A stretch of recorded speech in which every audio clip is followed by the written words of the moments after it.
Father Emmanuel was the parish priest of St. Michael's Catholic Church, a prominent church with a vibrant congregation of over 10,000 members.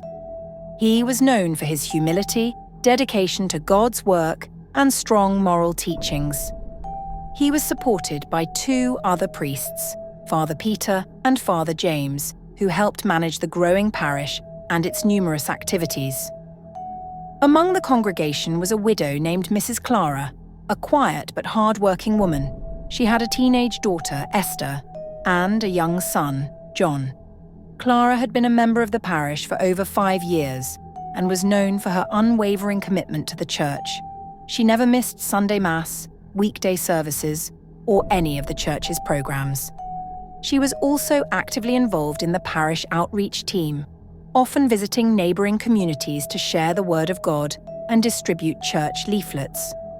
Every Saturday, Clara would come to the church with Esther to clean the pews and prepare the sanctuary for Sunday Mass.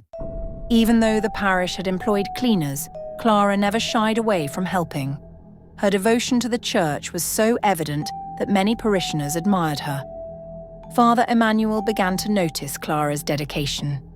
One Saturday morning, as he stepped out of his office near the church, he saw her scrubbing the floor of the church hall with Esther assisting her. He walked up to her and spoke kindly. "Good morning, Clara," he greeted. Clara quickly stood and bowed her head. "Good morning, Father," she responded respectfully. "I have been observing your service to the church. You are truly devoted, and I must say that your work in God's house has not gone unnoticed. May God bless you richly," Father Emmanuel said. "Amen, Father." "Thank you," Clara replied softly.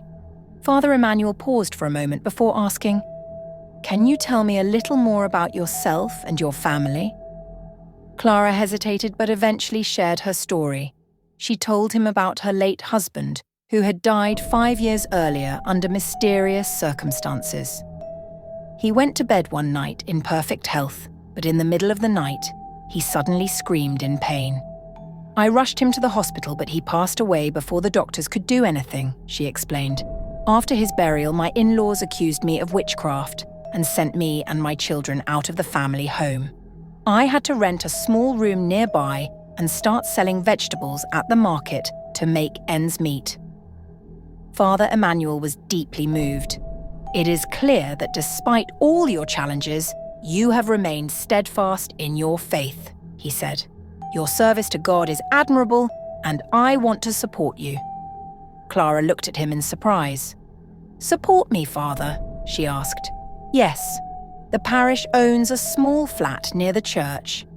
I would like to offer it to you and your children. You can move in as soon as possible. Also, I will arrange for some financial assistance to help you expand your business," Father Emmanuel said with a gentle smile. Overcome with emotion, Clara fell to her knees. "Thank you, Father. May God bless you abundantly," she exclaimed. Father Emmanuel helped her to her feet. "No need to thank me, Clara. God sees your heart and your faithfulness. This is His blessing to you." True to his word, Father Emmanuel handed Clara the keys to the flat a week later and arranged for her to receive 300,000 naira to invest in her market business.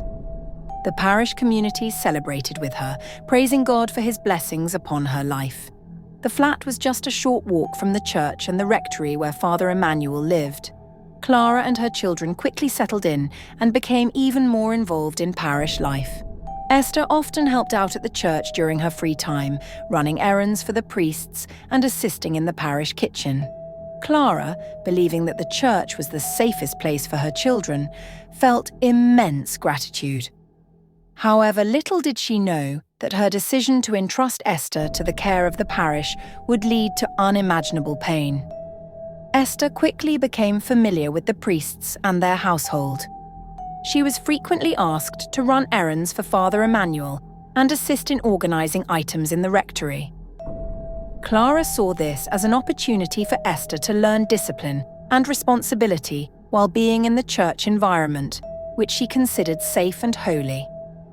Esther's frequent visits to the rectory brought her closer to Father Emmanuel. At first, their interactions seemed harmless, with him often engaging her in conversations about her education and life at home. Esther, being a young and impressionable teenager, admired the priest for his kindness and his position in the church. Father Emmanuel, however, began to take an unusual interest in her, which slowly turned personal. One day, while Clara was at the market, Father Emmanuel invited Esther to his office. He offered her a seat and began asking questions that went beyond their usual topics. "Esther, do you have a boyfriend at school?" he asked casually. "No, Father," Esther replied shyly, unsure why he was asking. "That's good," he said with a smile. "A girl like you deserves someone special, someone who will care for you and guide you properly." Esther felt flattered but confused. She thought nothing of it at the time, assuming he was merely offering fatherly advice.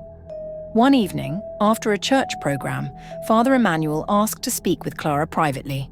She was surprised but agreed. "Mrs. Clara," he began, "you have raised a wonderful daughter.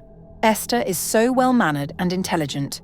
I would like to mentor her more closely to help her grow spiritually and academically." Clara, trusting the priest wholeheartedly, was elated. "Thank you, Father. That would mean so much to her. She admires you greatly," Clara said, unaware of his intentions. With Clara's blessing, Father Emmanuel began spending more time with Esther. He would invite her to the rectory under the guise of helping her with schoolwork or preparing for church events. Over time, his intentions became clearer. He began telling her how special she was to him and how he saw her as more than just a parishioner. "Esther," he said one day, "you are not like other girls. You have a rare beauty, inside and out. I feel a connection with you that I've never felt with anyone else." Esther, confused and flattered, didn't know how to respond. "But Father, you're a priest," she said hesitantly. "Yes, but priests are human too," he replied. "We also feel love, and sometimes God brings someone into our lives to show us a different kind of love." Slowly, Father Emmanuel began grooming Esther into a secret relationship.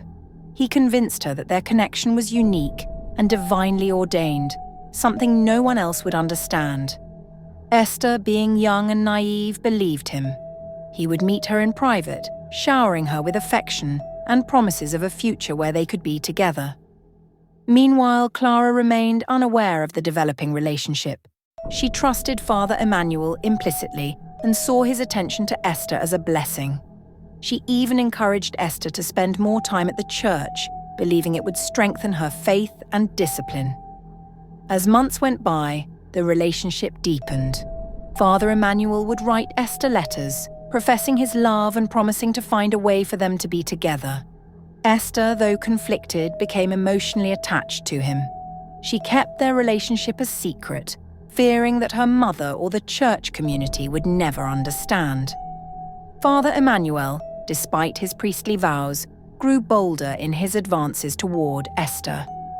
Over time, he managed to blur the lines between his spiritual role and his personal desires. "You are so special, Esther. I see a future with you. I could leave the priesthood for us. I promise to marry you," he said one evening as they sat in the rectory's library. Though hesitant at first, Esther began to trust him. His constant reassurances and promises of marriage made her feel secure. She believed him when he said their love was unique, and their relationship gradually escalated into physical intimacy. Father Emmanuel carefully ensured their encounters were kept secret, instructing her never to speak of their love to anyone.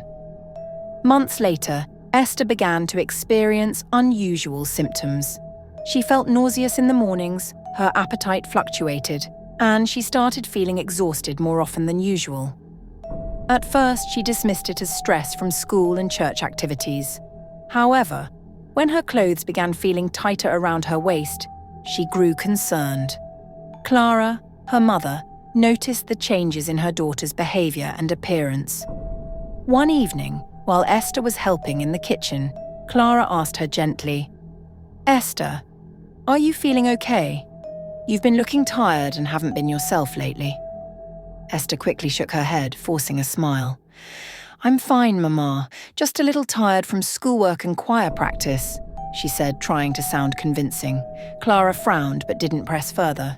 She trusted her daughter and assumed it was just the workload. However, deep down, she couldn't shake the feeling that something was amiss. One evening after Mass, Esther confided in Father Emmanuel. "Father, I think something might be wrong with me. I've been feeling sick and tired for weeks," she said nervously. Father Emmanuel's face grew tense, but he quickly composed himself. "Esther, don't worry, it's probably nothing serious," he said, though his tone betrayed his concern. "Let's find out for sure. Tomorrow I'll get a pregnancy kit and we'll check." The next day, Father Emmanuel discreetly purchased a pregnancy test from a pharmacy far from the church. He handed it to Esther, instructing her on how to use it. Nervously, she followed his instructions and returned with the result. Her hands trembled as she handed him the test. "It's positive," she whispered, tears streaming down her face. "What do we do now, Father?" Father Emmanuel stared at the result, his mind racing. He took a deep breath and placed a hand on her shoulder. "Esther, listen to me. I promised you that I would take care of you, and I will. We'll figure this out together, but you must not tell anyone, not even your mother for now. Let me handle everything." Esther nodded, her trust in him overriding her fear. She felt reassured by his calm demeanor, even though deep down, she was terrified of what lay ahead. One evening, after dinner, Clara was tidying up in the living room while Esther excused herself to go to the kitchen. Esther, trying to remain as quiet as possible, opened a small bottle Father Emmanuel had given her earlier that day. He had insisted it was an herbal remedy that would take care of the situation without anyone finding out. "You trust me, don't you?" Father Emmanuel had said when he handed her the bottle. "Drink this tonight, and everything will be fine. You mustn't tell anyone about it, especially your mother." Terrified and unsure, but desperate to hide her pregnancy, Esther reluctantly obeyed. As she poured the dark liquid into a cup and drank it, she shuddered at the bitter taste. Unbeknownst to her, her younger brother John had been quietly observing her strange behavior for weeks. That evening, curious and suspicious, he had followed her to the kitchen and peeked through the slightly open door. John saw her drink something from the cup and place the empty bottle back in her school bag. Though he couldn't hear the details, he had earlier seen her talking to Father Emmanuel outside the rectory. His instincts told him something wasn't right. Esther returned to her room that night, her stomach churning with a dull ache. Hours later, the pain became unbearable. At around midnight, a scream echoed through the small house. Clara jumped out of bed and rushed to Esther's room, finding her writhing on the floor, clutching her stomach. "Mama, I'm bleeding," Esther screamed as blood pooled beneath her. Clara froze in shock before springing into action. "John, help me carry her. We need to get her to the hospital," she cried out to her son, who came running. Together they managed to get Esther into a neighbor's car, and Clara rushed her to the emergency room. Left alone at home, John's mind raced. He couldn't ignore what he had seen earlier, the bottle, the drink, and the suspicious interactions between Esther and Father Emmanuel. Something clicked in his mind and he felt a wave of anger and betrayal. Determined to get answers, John marched to the church where he suspected Father Emmanuel might still be. When he reached the rectory, he saw light coming from Father Emmanuel's office. Without hesitation, John stormed in, startling the priest, who was seated at his desk. "What did you give my sister?" John demanded, his voice trembling with rage. "I saw you hand her that bottle. Now she's bleeding and my mom had to rush her to the hospital." Father Emmanuel's face darkened, but he quickly masked his shock with calm authority. Standing up, he approached John. "Lower your voice, boy," he said sternly. "Do you know who you're talking to?" "I don't care who you are," John shot back. "You hurt my sister. I'm going to tell everyone what you've done." Father Emmanuel grabbed John by the ear, twisting it painfully as he leaned in close. "Listen to me, you little fool," he hissed. "No one will believe you. I'm a priest, a man of God. If you try to tell anyone, you'll only embarrass your family and ruin your sister's reputation. Is that what you want?" John winced in pain but glared at the priest. "I'll tell my mother," he said, his voice defiant. Father Emmanuel smirked, his grip tightening. "And what will your mother say? That her son is accusing a priest of such things. Think carefully before you open your mouth. You and your family rely on this church, don't you? Do you want to see your mother thrown out, humiliated with nowhere to turn?" Releasing his ear, Father Emmanuel stared him down. "Go home and keep your mouth shut. This is not a matter for children to meddle in." John stormed out of the rectory, his heart pounding with anger and frustration. He felt powerless but swore to himself that he wouldn't let this go. He had to protect his sister and expose the truth, no matter the costs. Meanwhile, at the hospital, doctors worked to stabilize Esther. Clara was frantic, pacing the waiting room and praying aloud. "Lord, please save my daughter. Whatever she's going through, I will be there for her. Don't take her from me," she cried. After what felt like hours, a doctor emerged from the emergency room. "Mrs. Clara, your daughter is stable now, but we need to talk," he said gravely. Clara followed him into his office, where he explained, "Your daughter suffered a severe miscarriage. She was given something very dangerous, likely an unregulated abortifacient, which caused extensive internal bleeding. We were able to stop the bleeding, but I must warn you, there may be long-term complications. Her chances of having children in the future are significantly reduced." Clara's heart sank. "Who could have given her something like that?" she whispered, tears streaming down her face. The doctor gave her a compassionate look. "I suggest you speak to your daughter. She might be able to tell you more." Clara, shaken by the doctor's words, went back to Esther's room. Esther was pale, lying on the hospital bed with IV drips attached to her arm. Clara sat beside her, holding her hand tightly. "Esther, my child," Clara began softly, trying to control the tremor in her voice. "The doctor told me what happened. You were pregnant, and someone gave you something dangerous. Who did this to you? Please, tell me the truth." Esther's eyes filled with tears as she turned her face away, avoiding her mother's gaze. "Mama, I'm sorry," she whispered. "Sorry for what, Esther? I need to know. Who hurt you?" Clara pressed gently but firmly. Esther hesitated for a long time before finally breaking down. "It was Father Emmanuel," she confessed, sobbing uncontrollably. "He told me he loved me, that he would leave the priesthood and marry me. He gave me the drink and said it would make everything go away." Clara froze, her heart pounding as the words sank in. The man she had trusted, the priest she had admired, had taken advantage of her daughter's innocence. Rage and betrayal boiled inside her, but she forced herself to stay calm for Esther's sake. "You don't have to say anything else, my child," Clara said, stroking her daughter's hair. "You rest now. Mama will handle this." Back at home, John paced the small living room, furious after his encounter with Father Emmanuel. He was determined to tell his mother everything, even though the priest had tried to intimidate him. When Clara returned from the hospital later that night, John rushed to her side. "Mama, I need to talk to you about Esther," he said urgently. Clara, her face weary from the day's events, nodded. "I already know, John. Esther told me what happened," she said, her voice heavy with emotion. "Father Emmanuel is responsible." John clenched his fists. "I knew it. I saw him give her something. That's why she was sneaking around and drinking that stuff. I confronted him tonight, but he threatened me and said no one would believe me." Clara's eyes flashed with anger. "He threatened you?" she asked. John nodded. "Yes, Mama. He said he's a priest and that no one would believe us, but we can't let him get away with this. He ruined Esther's life." Clara put her hands on her son's shoulders. "Don't worry, my son. I will not let this man escape justice. He thinks he's untouchable, but God is on our side." The next morning, Clara marched to the rectory with John by her side. She demanded to see Father Emmanuel, refusing to leave until he came out to face her. The secretary, alarmed by her anger, reluctantly went to fetch him.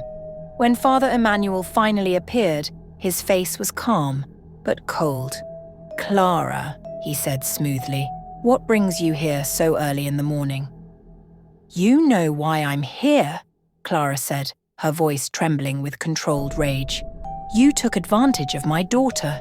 You lied to her, manipulated her, and now she's lying in a hospital bed because of you."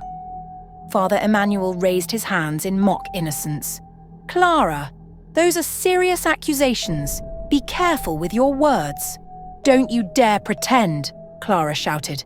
"Esther told me everything. And my son saw you give her that drink. You think your position will protect you, but I will not be silenced." Father Emmanuel's face darkened. "And what exactly do you plan to do? Tell the parish? Accuse a priest? Do you know how ridiculous you'll look? Who will believe a poor widow over me?"